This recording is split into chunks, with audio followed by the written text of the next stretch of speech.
Welcome back to another Eagles film analysis video.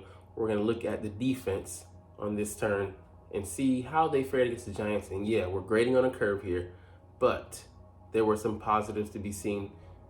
Wasn't a fan of the hostile takeover, or giveaway, you should say, from Sean Desai to Matt Patricia, but there are some things I think that he implemented that went over very well, and some nice concepts. So let's dive into that, as well as look at injuries at the tail end of the video. What's up, it's your boy Centron coming back at you with another analysis video, and I kid you not, that's the real name. Smooth as hell, right? Anyways, Eagles film analysis, all 22 defensive takeaways from the Giants game. Like I said, we're looking at an inferior opponent, so you can't really gauge these as far as the playoffs, how they will go, but in theory, how we will react and how we will look to attack offenses. So yeah, this guy here, getting his first official start. Not bad, young pup. So last week, there's some positive signs from Matt Patricia's debut. Yeah, sure. But, you know, it's difficult because he's still trying to run the vestiges of Sean Desai's defense, and he's able to implement more of what his take on the defense would be, but still, those things were installed, and we have to run with I would say the mother load of the principles that we already set in motion. Can't just install a whole new entire defense all of a sudden. Yeah, definitely continue this week. So, like I said, we're grading on the curve here against the Giants offense, which is terrible, but it's somebody. It's a warm body out there, for lack of a better phrasing. Defense, I wasn't too harsh, but I'm very critical of Shaq Leonard. And let's be honest, he isn't the guy that he was before the All-Pro in 2018. I think he had like 3 maybe straight Pro Bowl, All-Pro seasons. We're gonna get in a limited guy compared to that one. That being said, he can be okay, and when he knows what he's doing, as he shows here, he can impact the game. So you see him shoot the gap here. He knows the play is coming, and he's able to make the tackle for a loss there on Saquon Barkley. So I mean, Saquon, he isn't a brute, but he isn't the easiest guy to bring down. And he shoots that gap before he's able to build a head of steam, and bam, takes him out of the play. And he gets the crowd going, so love that. I love that he was waving multiple times, just like, he enjoys being out there clearly and communicating with the fans as well. All right, yeah, we're struggling to pressure on sacks, man. And this one just frustrated the hell out of me. I love that we do pressure, sim pressure, or we fake that we're gonna blitz, and they have to account, in theory for, hey, we might actually be bringing 7 guys, or at the very least one of those guys, and how do they react to it and deal with that. But Blankenship, yeah, I think he can be a good blitzer, but not when your guy decides to be selfish and he jumps into the lane and tries to do it himself and it impedes your pass. So he pretty much negates the whole point of bringing an extra rusher. And like, what the fuck are you doing, Josh Sweat? I'm like, one of these guys is wrong. I don't know who it is, and I'm, guessing it's him here, Josh Sweat on the edge. You can see. So at the top of the screen here, you can see Reed's coming, and then they both, rush to the same lane. He's able to get the pass out for a first down. I think he would have got the sack there, and it sucks because what in the fuck are you doing, man? We call a good play to attack the offense, get in there. We got 2 guys going after the same guy, and they're not splitting the rush. They're doing it together, but they're not supposed to be. So, I mean, he should be one of the people that he's talking about being selfish in the pass rush. You need more guys that are unselfish. And I get it, we're all pressing on defense, offense, and this kind of stuff needs to be ironed out. And I hope someone gets corrected this week on that. You can't be doing that. All right, let's go on to the next section. Nolan Smith is a pass rusher. Yeah, he's fast and athletic. But he has his holes in his game. He doesn't have an array of moves, and he's liable to just rely on his athleticism. Or no, he is going to rely on his athleticism and try to get to the quarterback. But the guys are too good at this level. They're too technical. They're too sound. They're too fundamental for him to just beat them with speed. If it is a guy that's inferior in technique, doesn't know what he's doing, lacks experience, or just he gets overwhelmed in the moment. But he does set the edge very nicely. So you can see here, he, peels back, follows the ball, and bam, whoever that is, I think it's Wandale Robinson, he gets laid the fuck out. So let's look at Sidney Brown as well. He's outside of him here. You can't see him in the frame yet, but he flows back to the football, bam, and then, Sidney Brown is ready to clean up as well. Boy, that boy took a hard-ass hit. I'm like, bam, bam. Good job, Sidney Brown, and good job, Nolan Smith. I'm keying on that. So retracing your steps, that's what I meant to say. Going back to the football. Son Reddick, yeah, he was definitely good in this game, man. And they keep putting a tight end on him. Like, bro, what in the fuck are y'all thinking? This guy is, he showed you last year why you shouldn't do that with a quarterback in an NFC Championship game, and you go ahead and do it again. I don't know why they do it, but please keep doing it, because it works out well for us. So you can see here, they have, I think, maybe Bellinger on him. Nice, right through him, gets right to the quarterback, affects the pass. He has to get it out a little early and makes that an incompletion. He got a pressure, didn't get the sack, but Hassan, man, I think he's putting his weight on the D-line right now. The other guys, man, it's been downhill, and I get it. We need relief. We need a true rotation. Interior guys playing through injury, and we had to have guys play higher snap counts, and we shipped one off to Atlanta. When I would have preferred to keep him, but it's a numbers games because we had to bring back other guys at other positions from IR and bolster numbers when other guys got hurt. So numbers game, but it's tough. All right, look into a little bit of think piece here. Wonder how much things would change with Matt Patricia taking over the defense. Well, let me tell you, the difference was huge in this game. The Eagles have played a ton of man coverage, so we played a lot of man previously up until now, and then we played more zone this week, and it seemed to work out well. And I think from what I'm seeing, Ringo is a good zone corner. I think he can be a good man corner as well, but I would leave that more to him developing in the defense next year and moving forward. But while he gets those techniques and things down, but he has a frame, he has the body for it, the speed for it, but doesn't have the technique yet. But he looked very solid. I think we looked very solid. But also, like I said here, just to keep things from looking the same, throw different things in the mix.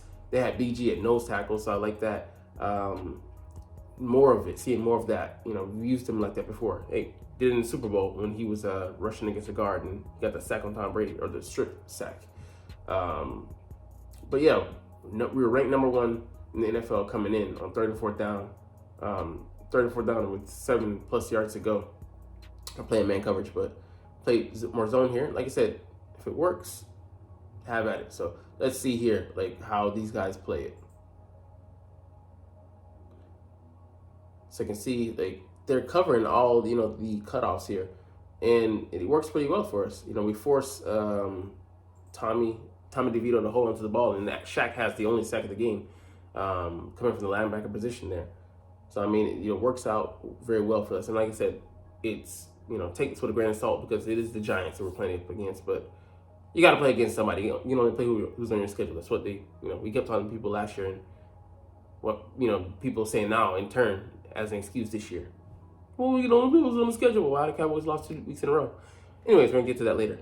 Maybe tomorrow as well.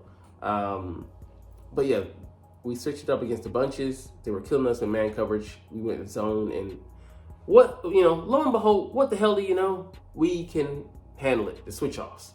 So cover 2 inverted coverage with Ringo here, quarter, half, cover 6. He rotates to actually the deep safety here. So I think it was a very interesting coverage, and for a young guy, he handled it very well, and shows that he's ready for more playing time. So you can see here he's set to maybe play a half. No, he's covering like a quarter. He's covering that half. Then he peels back over here. It's showing that he's the deep safety on that play. So excellent. We forced a bad throw. Think he didn't have the time, but putting more guys in coverage, and that matches up well with the guys that we have on hand right now. So if that's what matches our personnel, we should roll with it. And Matt Patricia, she's an experienced D coordinator.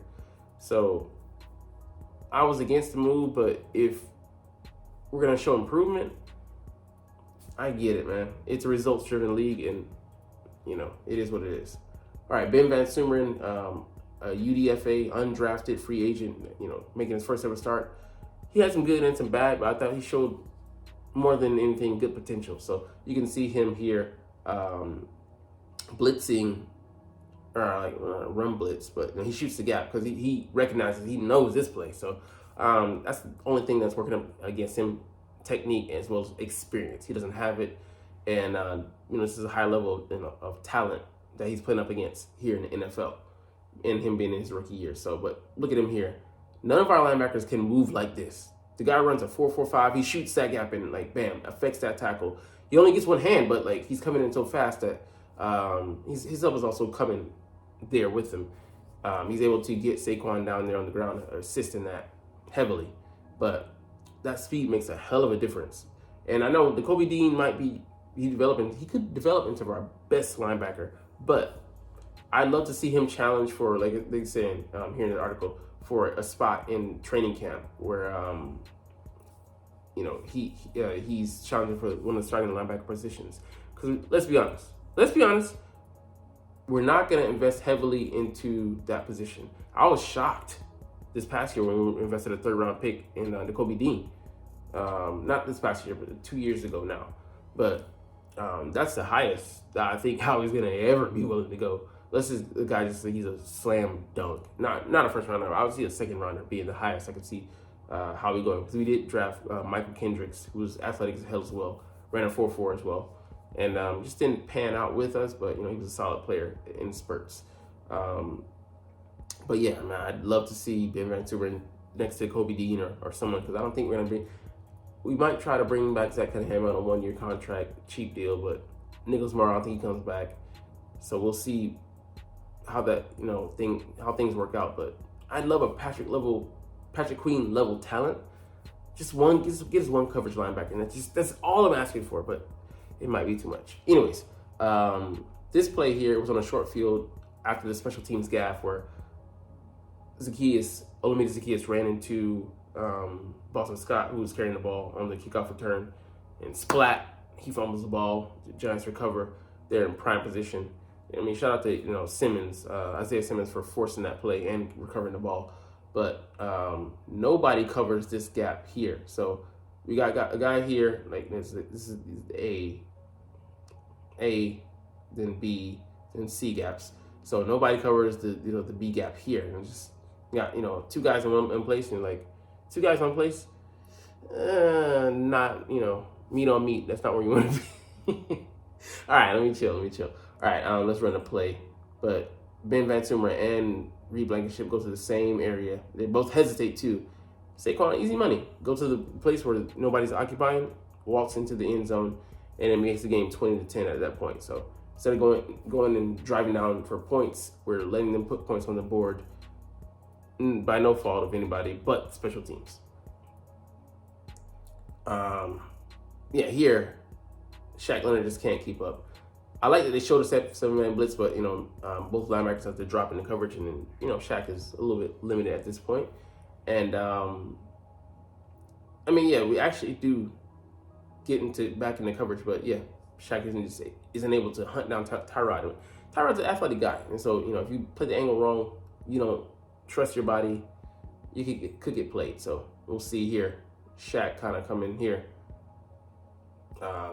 He's not able to react, man, fast enough. Tyrod's fast. I'll give him that. So I don't fault Shaq on that, but just a busted play, and he made a play. Reed Blankenship here. Like I said, it's 5 minutes to go. That concept, I'd want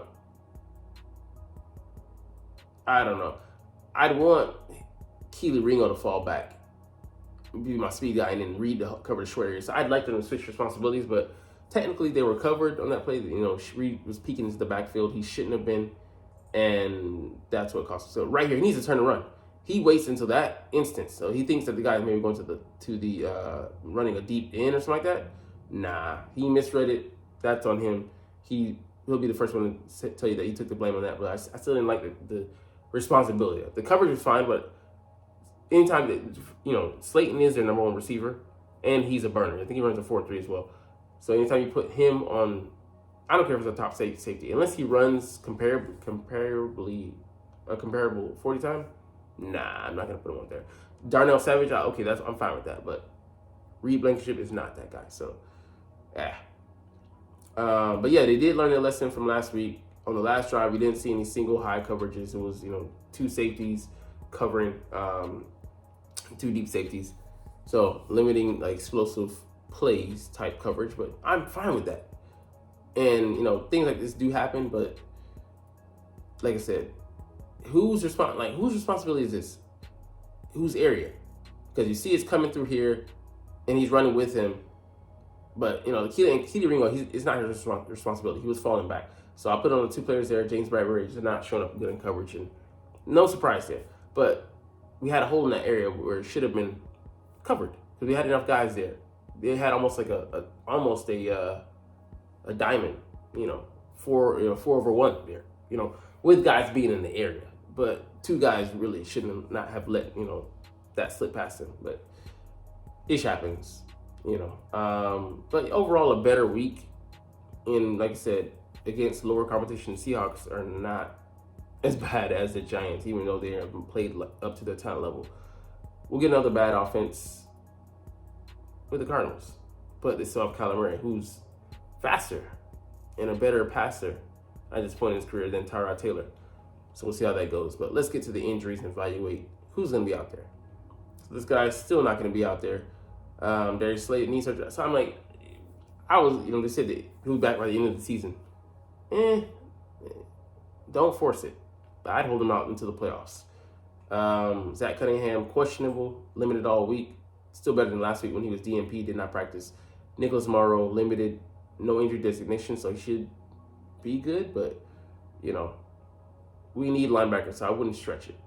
Landon Dickerson, full, no change. He's going to play. Avonte Maddox, another full week of practice and no complications, so he should be good to go. But I think he's going to be on the pitch count. Do they put this guy? He's suddenly on the and this is too convenient. Too convenient. He's suddenly questionable. He hasn't been playing that much. Granted, he could get injured in any way or fashion, but I think they might put him on IR and then make room for Avonte Maddox to activate him. So we'll see how it goes. But with the Cardinals, Marquise Brown, man, Friday put on IR, so he's done for the year. They're not making the playoffs. So Kyler Murray limited on in practice on Friday, so interesting. Zaven Collins ramped up. He'll be out. He'll be good to go. Jonathan Ledbetter out, so another starter out. Owen Papo limited all week, questionable. Don't know this guy, so he's good to go, but who cares? Backup, limited all week, questionable. They're just hurting all over the place. Another starter they put him on IR, or he's coming off IR. And I think they had to activate him. Out. Another guy here, depth guy, but questionable. I mean, if we can't beat up on this beat up Cardinals team, if this isn't our get right game, something is extremely wrong. Anyways, we're gonna get up out of here. Love talking about the Eagles and love making these videos. So, like I said, we're gonna chunk the deuces. But as always, it's fly Eagles fly, and let's motherfucking go. Like, comment, share, subscribe if you Thanks for watching. Check me out at Centron Anime, Centron Life, or Centron Laughs, or other social media.